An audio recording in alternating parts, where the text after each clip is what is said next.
think when you give people the opportunity to make a choice for themselves, it's empowering.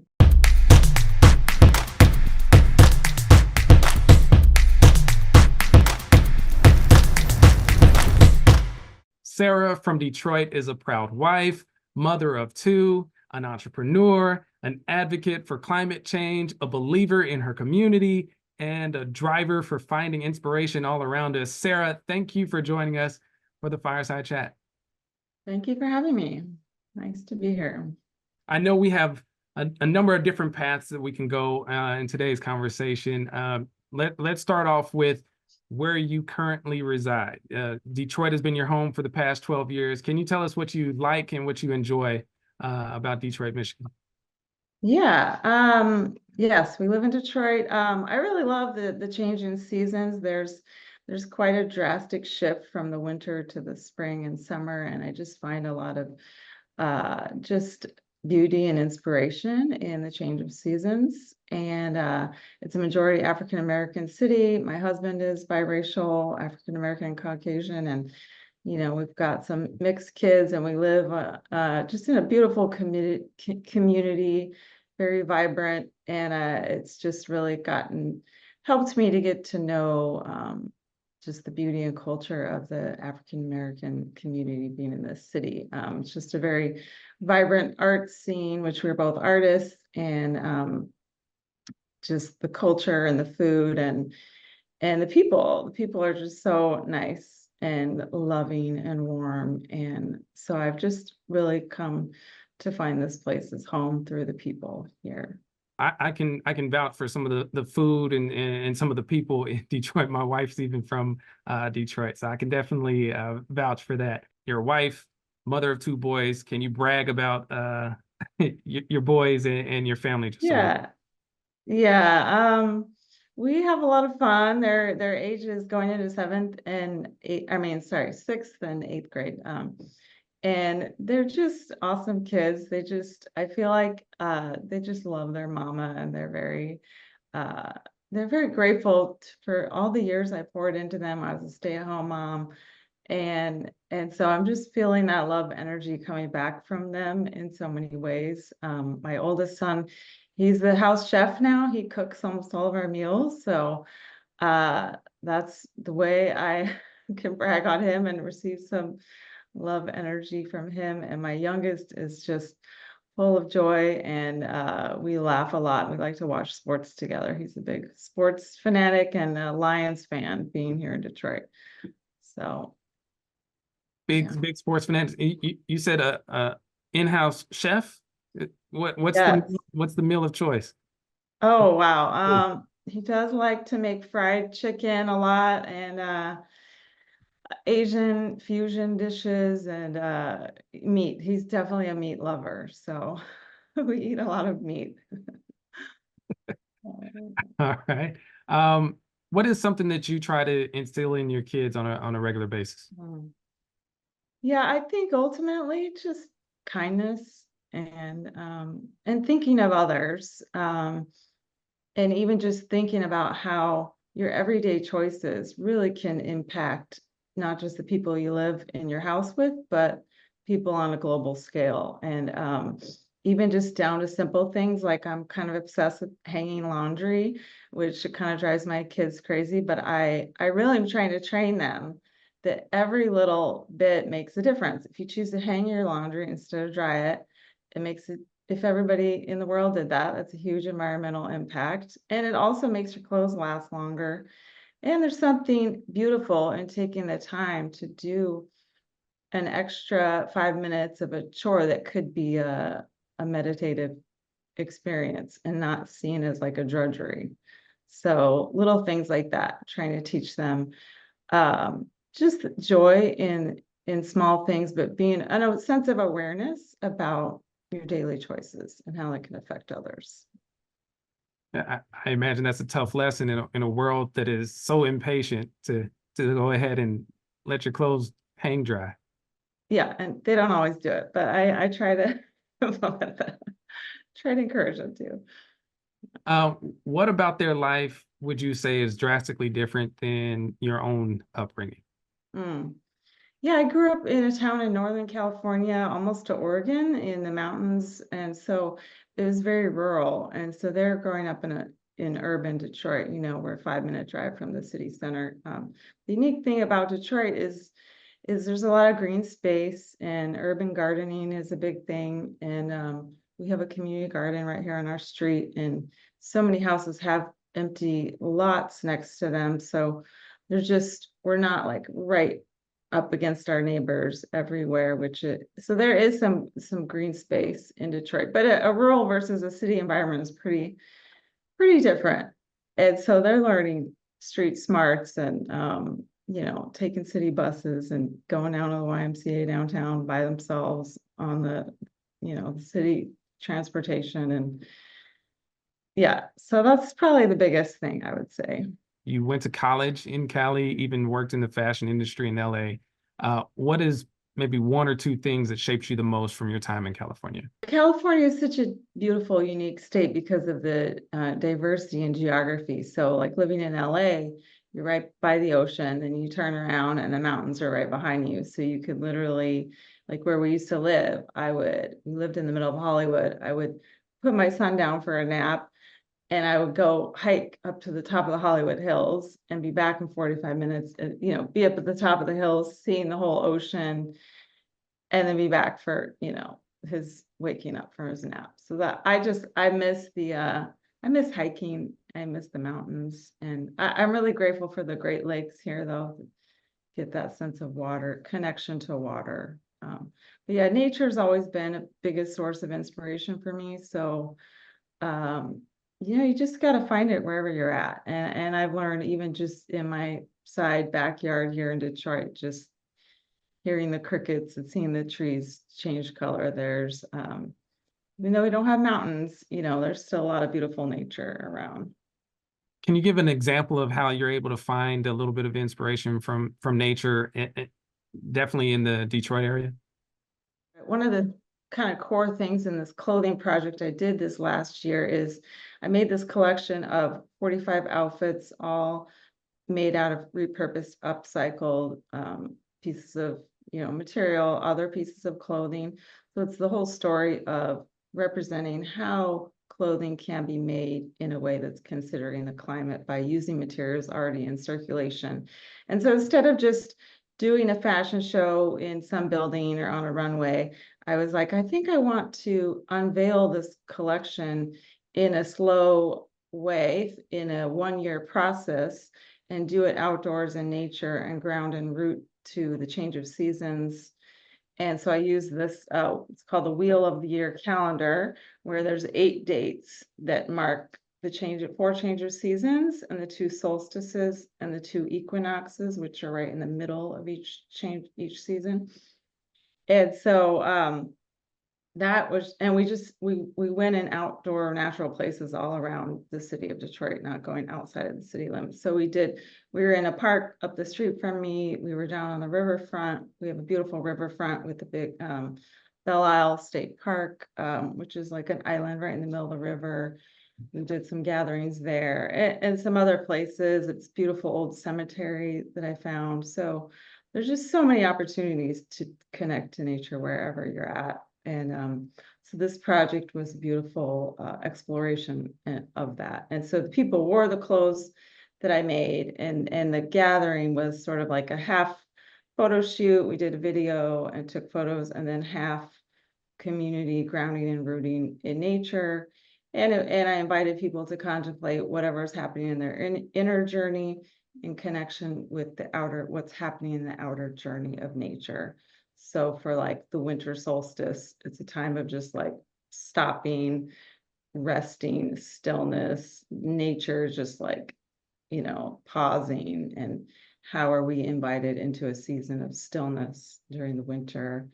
So things like that. It was a beautiful mix. It was kind of merging my worlds of art and then also spirituality and community.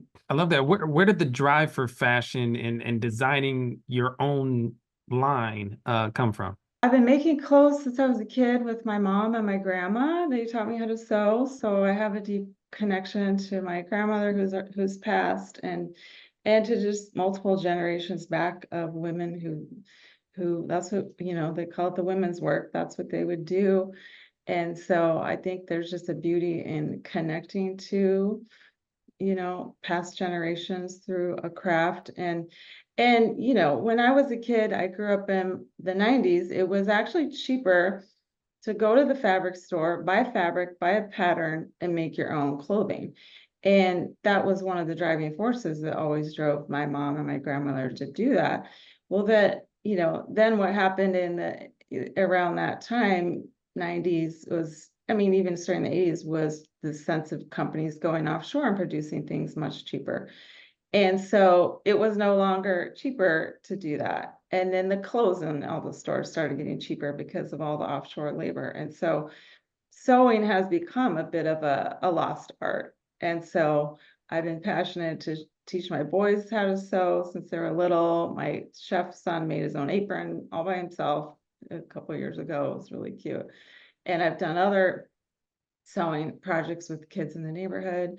And it's just a beautiful art form of self-expression. I mean, you get to put on your body whatever you want to say to the world about yourself.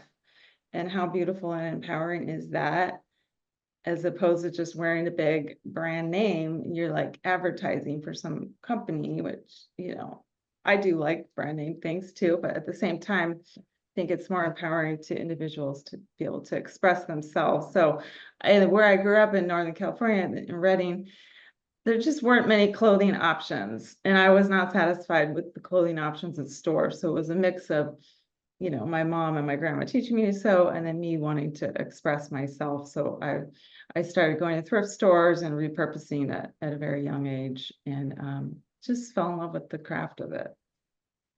I love that. You Yeah. bringing up the sewing machine makes me think back to my mom. She was making some of my clothes when I was young, and she wouldn't hesitate to get on a sewing machine and get a pattern and put it together. So that's Right. awesome. Um, Yeah. y- you mentioned time in the fashion industry in Los Angeles, and being a part of that industry, and then you made a choice to leave that industry. Why'd you make that choice? Hmm. Excuse me.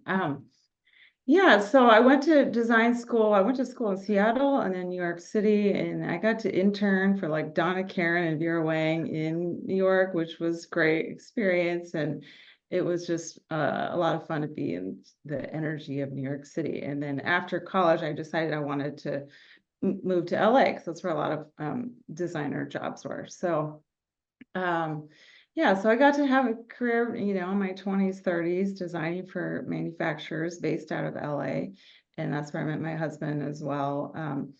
And while I did love having a career, it was fun and exciting working for companies. It was a very creative job, but it was also, managing. As a designer, you're not doing any sewing or anything. You're designing everything, and then the big part of the job is project management on managing all the different aspects of garment construction and production on a large scale. Because I work for pretty large manufacturers, um, and so yeah, it one job that I was at for a while, I was able to learn the art of local manufacturing, which I really love the hands-on experience, and really I always love the connection to the people who made the product. So, LA majority Latino culture. I just loved being with the people. I love the language.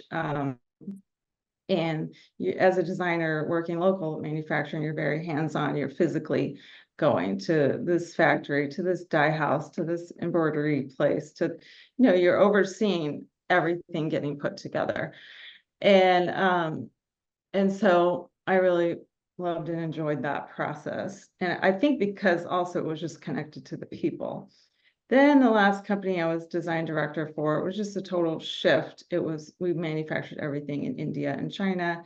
And while I did get to go on manufacturing trips a couple times a year, you just are at some big fancy office, right? You're not, and all the people who are really making the products are way far out somewhere. Like you're not taken necessarily to see the actual people who are making the products. And there's just a lot of, this is the way fashion industry companies protect themselves. They're just like, oh, we hire this agent and that's all we work with.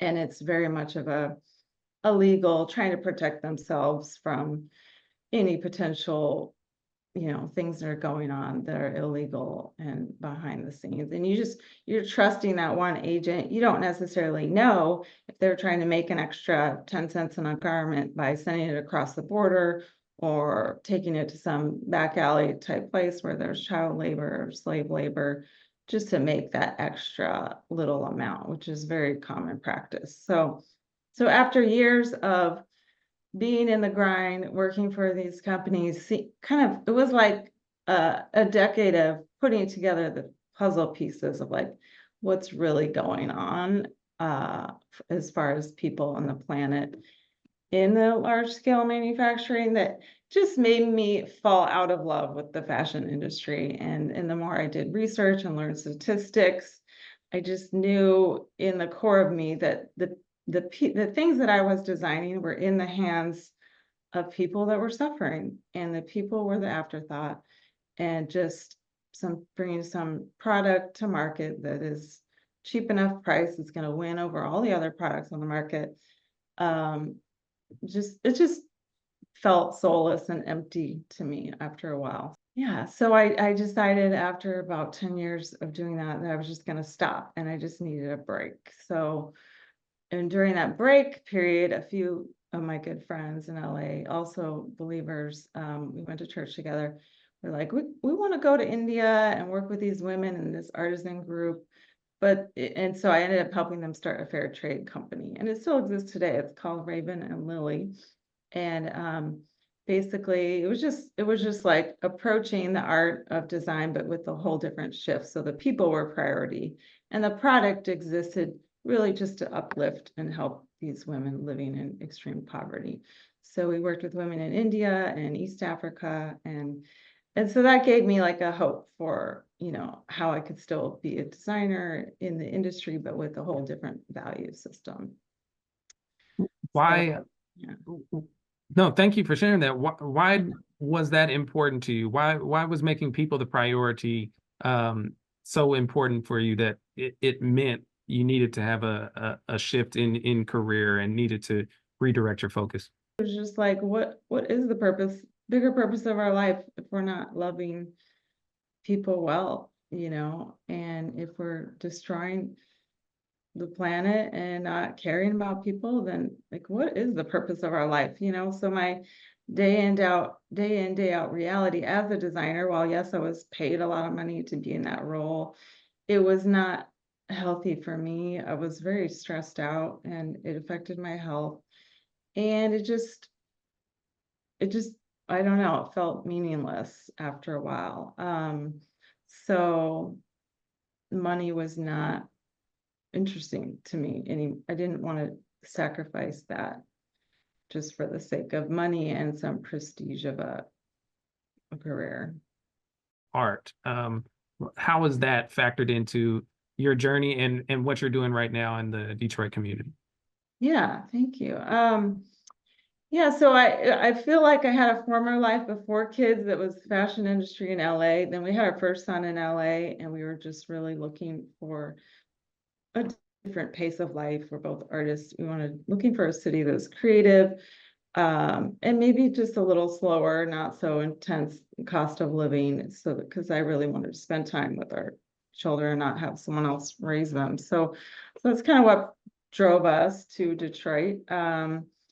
And we ended up just connecting with a really amazing community here, and just falling in love with this place. And so then the next chapter of my creative life was I dove into fiber art, and I just realized like I love textiles. I love putting together textures and colors. And so I did for about 10 years while I raised my kids.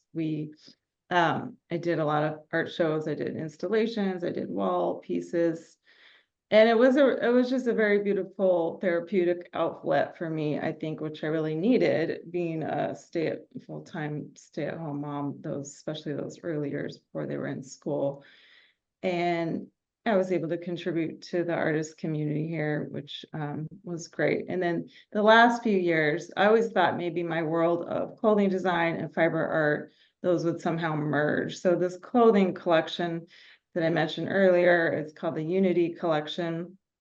I've been making the last few years, and it was like a merging of the two. So some of the pieces are very wearable, like you would wear every day, like hoodies and skirts and dresses. Some of the pieces are actually like big fiber art wall pieces I just like draped around someone as like a cloak, So the whole merging, the playfulness of this collection to me was all about like maybe even not even using the word fashion, because fashion tends to be driven by an industry that's saying that, well, that's no longer in fashion. You can't wear that anymore, and then that leads to this throwaway mentality, which is such a problem in our culture with fast fashion, things just adding to the landfill. So this collection is just questioning like, what is the purpose of adorning our body? How does adorning our body with cloth connect us to people, this like tribe connection? How does it connect us and ground us and root us in the land that we're in? And it's just a very fun, playful collection. So I often, when I invite people to these gatherings to wear a piece, one of my invitations is, do you want to come play dress up with a group of artists out in nature?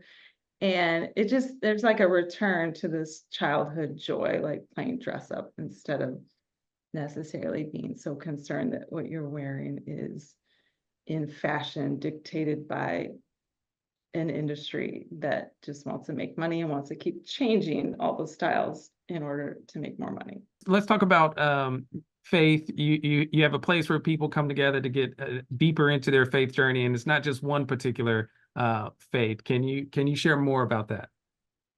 Yeah, so the timing of when we moved here in 2012, we were a lot of the city had, the city has been losing its population for years. And so we found this 4-unit building that was all boarded up, and the majority of the street and the whole neighborhood around it was boarded up and abandoned, people squatting in homes or places just left wide open.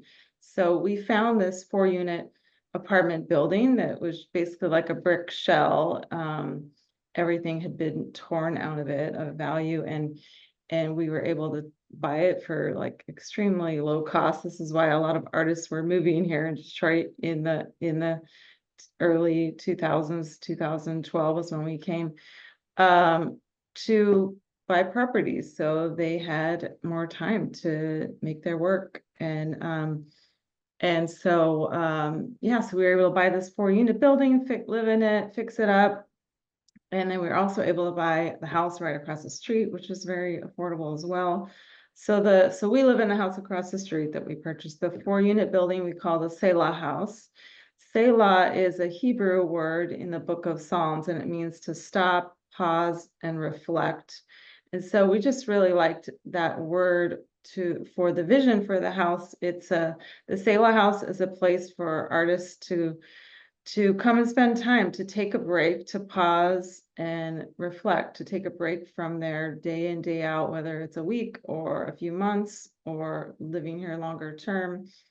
And it's a place to go deeper into their faith, so their own connection to God, and their art practice, and then community life. And so it's a merge of all those three. And so we have a long-term community of artists that live here, including us. So half of the building is filled with long-term families, and the other half is designated for short-term stays.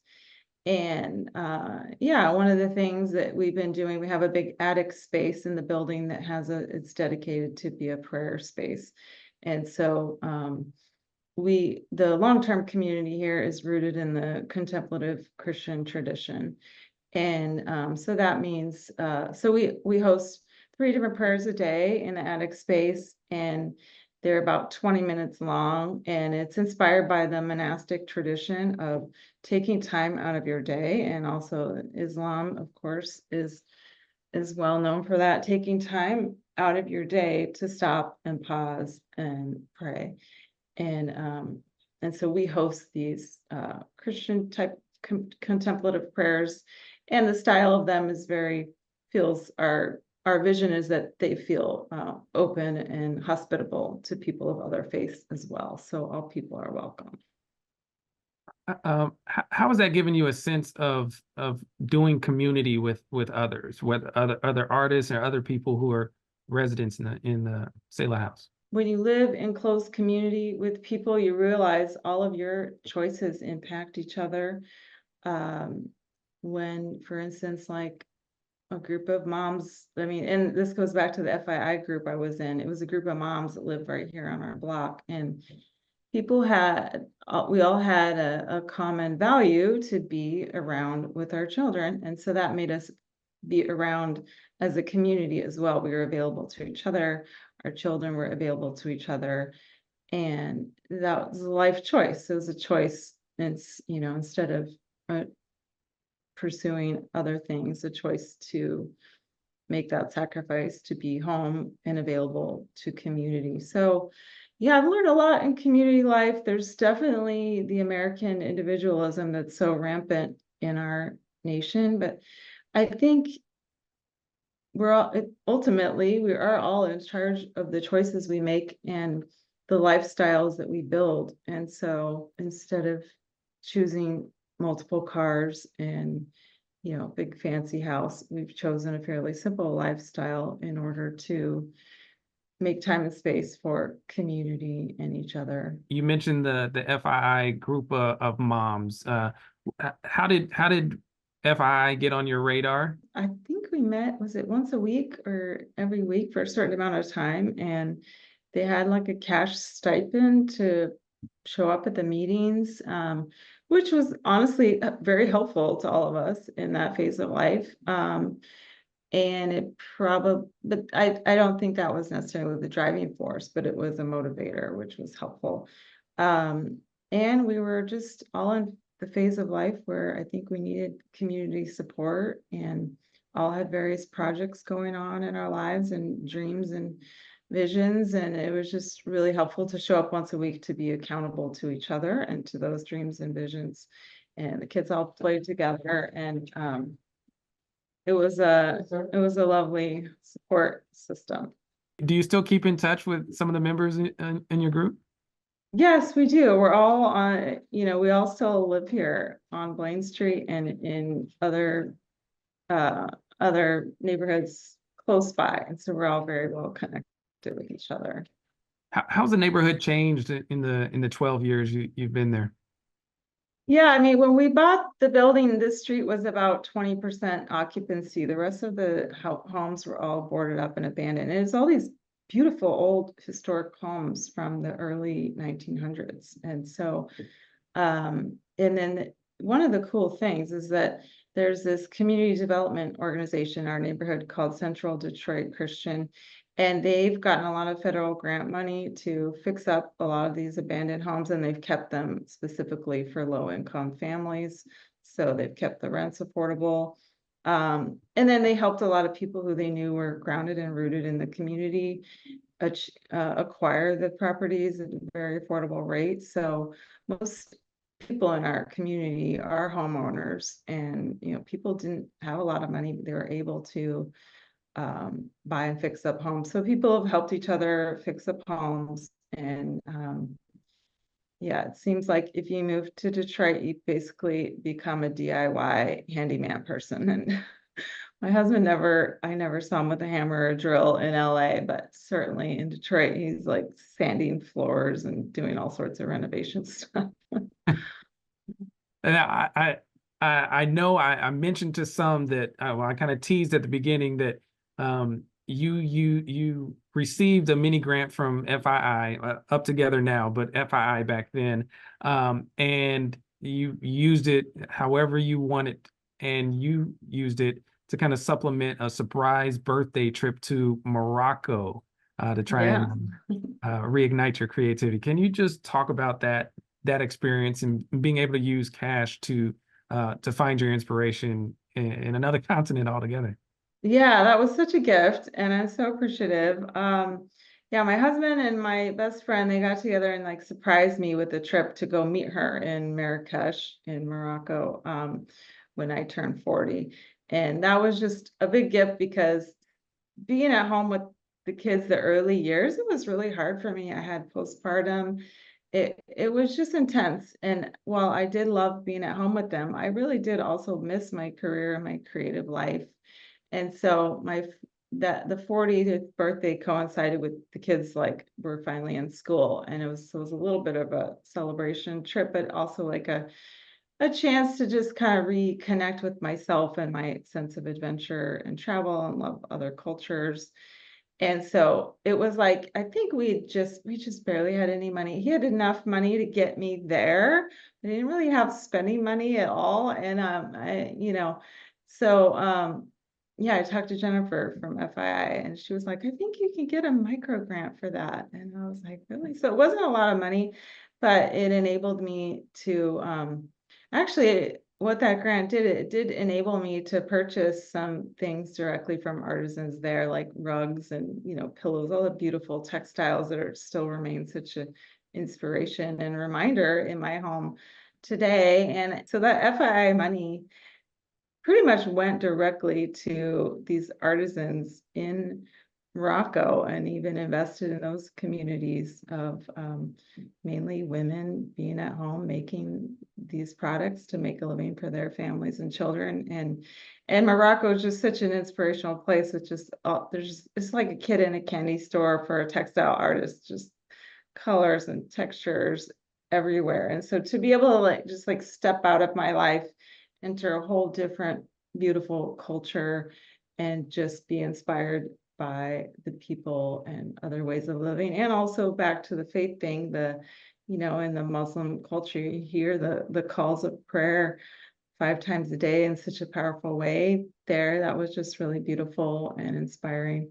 So yeah, I'm really grateful for FI's UpTogether's help to make that happen. And it's really neat to see how just the fruits of that. I think it's important to be able to step out of for me, it's really important for me to step out of my own day-to-day reality and get a larger perspective of the world and people. And so that has impacted, really did make a big impact for me, how I returned to my place and my community. And I think it just gave me kind of the strength and inspiration to continue, because while we do love Detroit and living here, it's not an easy place to be. And being an artist as well, with constant flux of income up and down, it's not an easy life.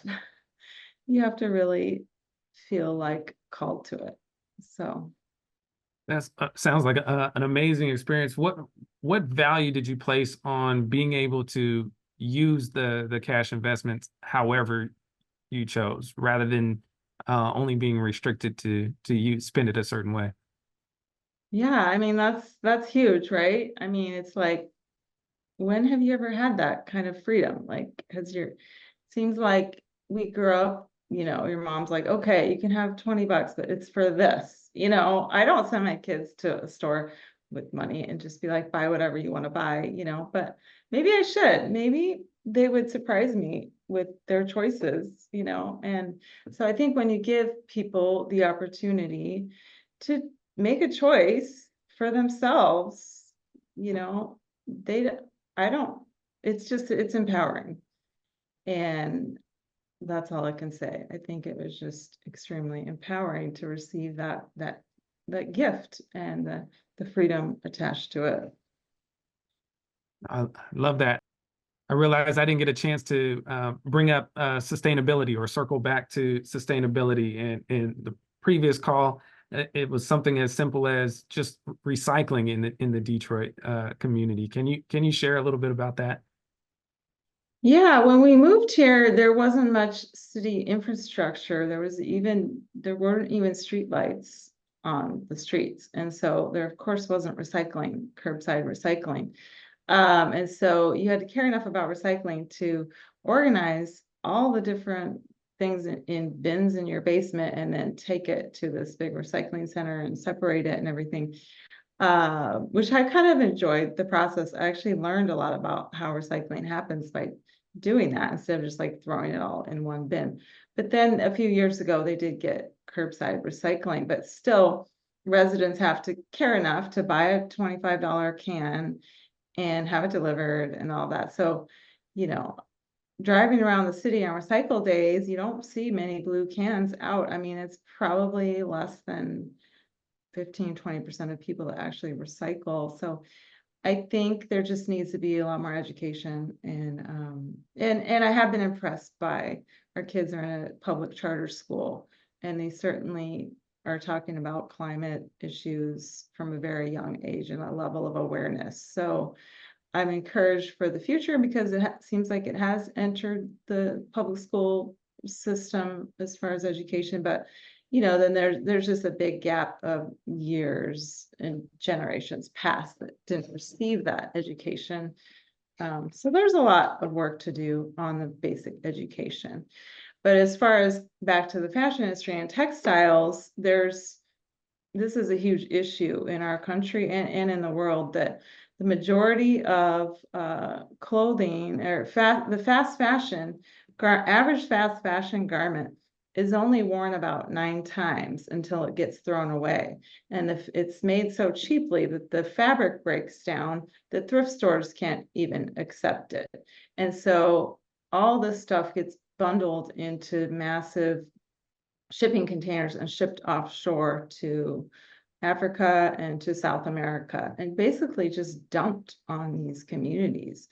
And the way it affects these communities, there is a huge secondhand market that brings a lot of livelihood to these places. But then there's also so much waste that a lot of it ends up getting buried or burned by the people there. And so it's just like a huge burden on them. And I have a friend that owns a thrift store here in Detroit, and she says, I get so much stuff that we just have to send off to this recycling company, which are the ones that bundle and bale and ship it offshore. She goes, well, you want to come over and go through the piles and see if you can repurpose anything. So I started going there and just going through all this stuff, which it's just a huge job in itself. You really have to feel inspired to like go through all this crap. But I ended up making this this dress that's called the Fast Fashion Lake of Fire dress. I collected all reds and oranges. If you go to my website, you'll see it, and it's also on my Instagram. And it's like this 30-foot long train of just all these fashion rejects, thrift store rejects, all sewn together. And I was a part of a group show called Fetish, and all these women made all these garments that had some sort of activist purpose behind it. And so this was an example of fashion activism. This dress and so the dress that's an example of the power of art, that an art piece that looks beautiful, but it really has a story behind it to help illuminate a larger issue at hand.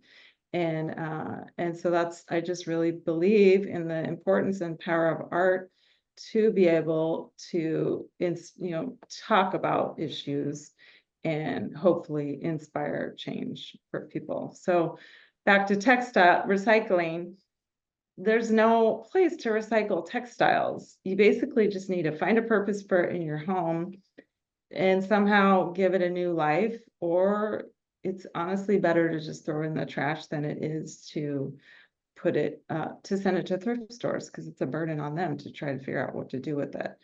But there is this really cool company that started in Detroit. I want to give a shout out. It's called Next Styles. And it's this woman, Madeline Walker. She's from Detroit. She got her master's in sustainability, and she's trying to figure out how to recycle textiles. And so there are a lot of people that are studying this and trying to find solutions. And I do know of in Europe as well that they're trying to tackle this issue of what to do with textiles and recycling. So yeah, the recycling for multiple sectors is is a big thing that we all need to work on, but we need the policy and we need the city and government infrastructure to help set it up too. It's not just burden on individuals.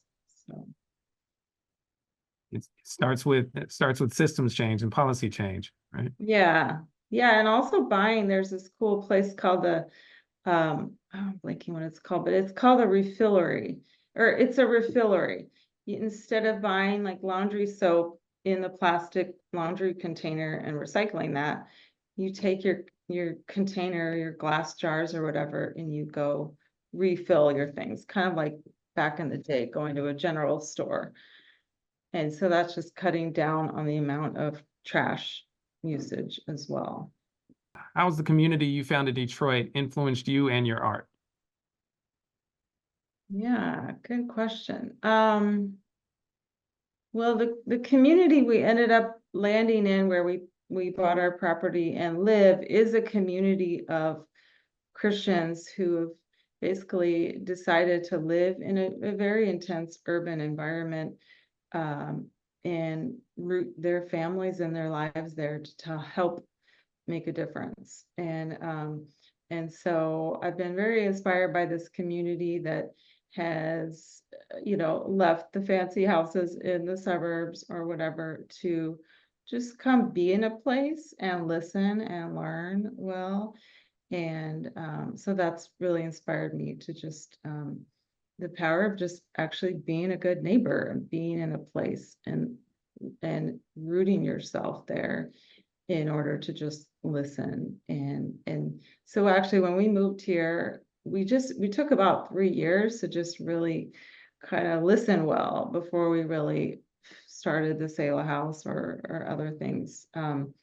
So we could just be here and get to know people first. So I'd say the people that have been here much longer than me and that have made these decisions and that we were able to come in and basically join a communal effort has been a deep inspiration for me. And then just the African American culture here is so inspiring. And I find that people are just so loving and welcoming and warm-hearted. And yeah, there really is something to the Midwest heartland. I guess that Detroit's more Northeast, but it feels like that warm heart. People just welcome you in as family. So I've been really blessed by that. Based on your experiences and living in different places and working in different countries, what do you want your children to know about the value of exploring and adapting to change? Well, I think that anything is possible. I mean, when it's easy to get weighed down and depressed by all the problems in the world and global warming, but I think when there can be a collective effort to work towards finding solutions to problems, there is hope. And so, I would like to ask them what is going to be their part of the collective effort to make sure that we still have trees in 100 years and change of seasons and all these things. So I think we all need to ask that, what is our part as one is the one tiny little thing we can do as a part of the whole. Well said. Sara, that's all the questions that I have for you. Thank you for spending time with us. Thank you for sharing your story and letting us learn more about you and your experiences and your family. And just thank you for your time here on the Fireside Chat. Thank you. It's great to see all of you guys, and thanks for the opportunity to reflect. And I'm really excited for what UpTogether is doing. So thank you.